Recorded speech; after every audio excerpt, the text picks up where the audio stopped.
Hello everyone, स्वागत है आपका हमारे चैनल मनी पंप में। आज के इस वीडियो में हम देखने वाले हैं कि जो लगातार मार्केट में इतनी बड़ी गिरावट हमें देखने को मिल रही है, क्योंकि अगर आज आप देखोगे तो सारे इंडाइसेस में ही हमें आज माइनस में देखने को मिला है।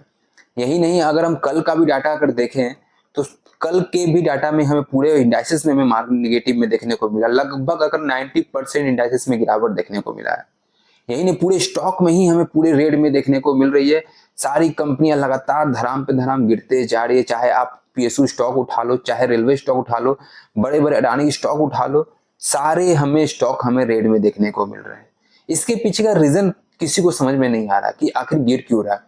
क्योंकि ना ही कोई ग्लोबल की तरफ से कोई न्यूज देखने को मिला, ना ही कोई डोमेस्टिक की कोई ऐसा न्यूज है, ना ही कोई ज्यादा हमें सेलिंग प्रेशर देखने को मिल रहा है। तब पर भी इतनी बड़ी हमें जो गिरावट देखने को मिल रहा है, क्योंकि अगर आप इंडाइसेस देखोगे दोस्तों तो यहाँ पे निफ्टी 50 0.62% की गिरावट है और कल भी लगभग हमें ऐसा ही कुछ देखने को मिला।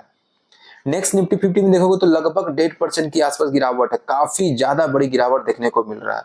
निफ्टी 100 की लगभग 0.83%, निफ्टी 200 और 500 दोनों ही एक एक परसेंट के आसपास हमें गिरता हुआ देखने को मिला है। बात करेंगे मिड कैप और स्मॉल कैप लिमिटेड की, तो दोनों ही कैप में हमें गिरावट देखने को मिला है 2% की, जो कि आजकल काफी चर्चे में चलता है। ये दोनों बड़े जो इंडेक्सेस है, निफ्टी स्मॉल कैप और निफ्टी मिड कैप, क्योंकि लोगों का जो इंटरेस्ट है आजकल कुछ ज्यादा ही इसमें देखने को मिल रहा है। इसलिए ज्यादा ही आजकल रिटेलर्स लोग भी लॉस भी खा रहे हैं, क्योंकि खूब ज्यादा इसमें हमें ट्रेडिंग होता हुआ देखने को मिलता है। बात करेंगे इसमें आगे भी, पहले अभी हम इस चर्चे को समझते हैं कि इतनी जो बड़ी गिरावट देखने को मिल रहा है, सारे इंडाइसेस अगर आप आज गौर करोगे तो पूरे रेड में ही देखने को मिल रहा है। तो पूरे इंडाइसेस में देखोगे आप, कहीं भी हमें ग्रीन में देखने को नहीं मिला। अगर हम निफ्टी आईटी और निफ्टी एफएमसीजी सेक्टर को छोड़ देंगे तो पूरे मार्केट में हमें रेड में देखने को मिला है।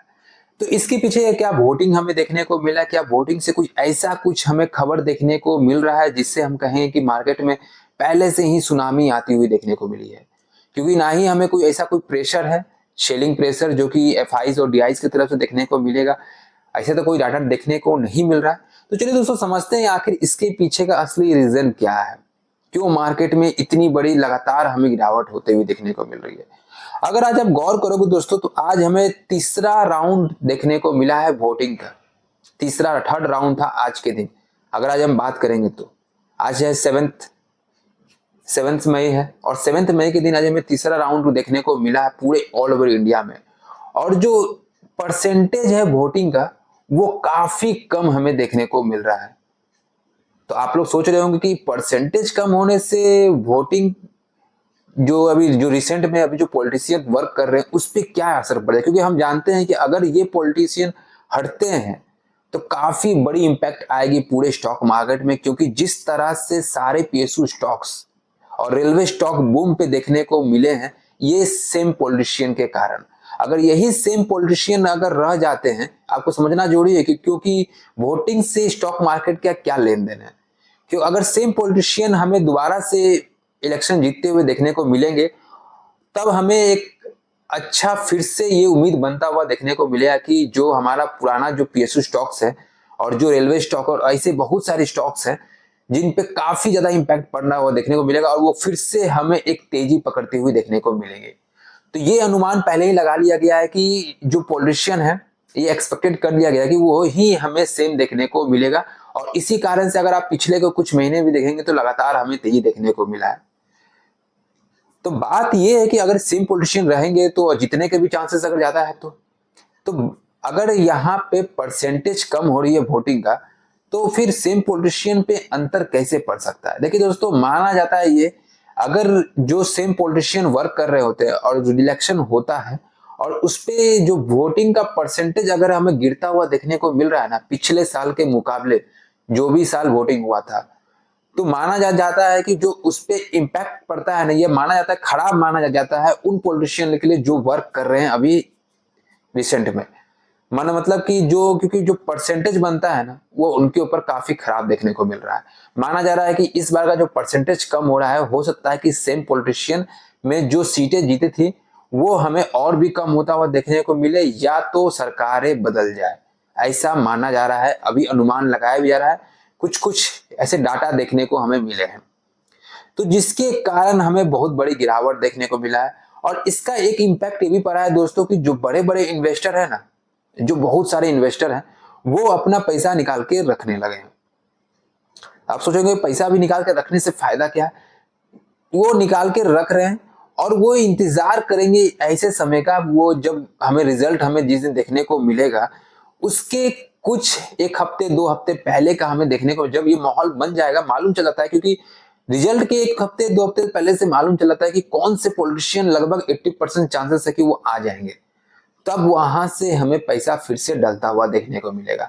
तो ये माना मैं भी मानता हूं कि ये जो गिरावट आ रही है इसके पीछे कोई ऐसा रीजन नहीं है, बस एक सिंपल सा रीजन यही है कि ये जो मार्केट है, परसेंटेज जो है वोटिंग का वो काफी कम हो रही है। तो हो सकता है कि ये जो सेम पॉलिटिशियन वर्क कर रहे हैं ये हार जाए या इनका सीटें कम हमें देखने को मिले, और इससे स्टॉक मार्केट में काफी ज्यादा इंपैक्ट पड़ेगा दोस्तों।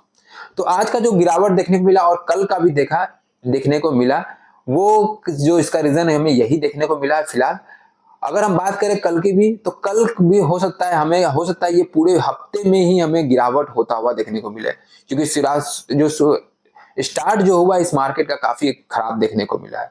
तो अब हो सकता है इसी को कैरी ऑन करते हुए पूरे हमें हफ्ते में गिरावट देखने को मिले, थोड़ी बहुत हमें संभलता हुआ देखने को मिलेगा, और नहीं तो फिर वापस से ये गिरावट आएगी अगर ये माहौल बन चुका है तो आपका क्या राय है दोस्तों? स्टॉक मार्केट में इतनी बड़ी गिरावट आई है और सेम पॉलिटिशियन के जो वर्क कर रहे हैं उससे दोनों में क्या इंपैक्ट पड़ता है? आपका भी कोई राय है तो हमें आप कमेंट करके जरूर बता सकते हैं। तो आज के लिए दोस्तों हम इतना ही रखते हैं, जो भी आपके डाउट्स थे मैंने आपको क्लियर कर दिए हैं, और जो भी आपकी प्रॉब्लम है हमें आप कमेंट करके पूछ सकते हैं, वहां मैं आपको डायरेक्ट जवाब दूंगा, जो भी आपकी प्रॉब्लम को सॉल्यूशन भी बताऊंगा। और जो भी स्टॉक से रिलेटेड आपका प्रॉब्लम है, जितने भी हम और हमारी टीम मिलकर उस सारे प्रॉब्लम को भी सॉल्व करेंगे। तो जो भी आपके स्टॉक्स का डाटा है, जो भी आप हमसे पूछना चाहते हैं कि क्या उनका रिकमेंडेशन है, देखिए मैं आपको सिर्फ उसके बारे में बताऊंगा कि स्टॉक्स क्या जो आगे का हो सकता है, कहाँ तक जा सकता है, वो हम और मेरी जितनी भी टीम है वो सारी मिलकर डाटा निकालने वाले हैं। तो आपकी जो भी डाटा है हमें पूछ सकते हैं, जो भी प्रॉब्लम है हमें आप कमेंट करके पूछ सकते हैं। तो आज के लिए दोस्तों हम इतना ही रखते हैं। अगर आपको दोस्तों ये वीडियो अच्छा लगा हो और ये वीडियो आपको अगर समझ में आया हो तो हमें लाइक जरूर कीजिएगा, क्योंकि आपके इस लाइक से हमारे पूरे टीम को सपोर्ट मिलता है, मोटिवेशन मिलता है कि हम ऐसे और भी वीडियो बनाएं जिससे आपको काफी ज्यादा बेनिफिट हो इस सारे वीडियो से। तो चलिए दोस्तों आज के लिए हम इतना ही रखते हैं। थैंक यू दोस्तों।